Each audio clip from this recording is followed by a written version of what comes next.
Hello, in this video I want to show you how to manage auto power off timer on HISENSE Smart TV.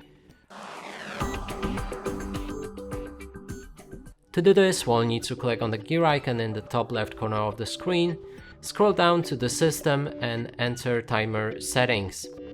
Here there's a power off timer and power on timer. We can go for it and that way enable or disable it and then adjust the repeat rate between once, weekly or at specific time.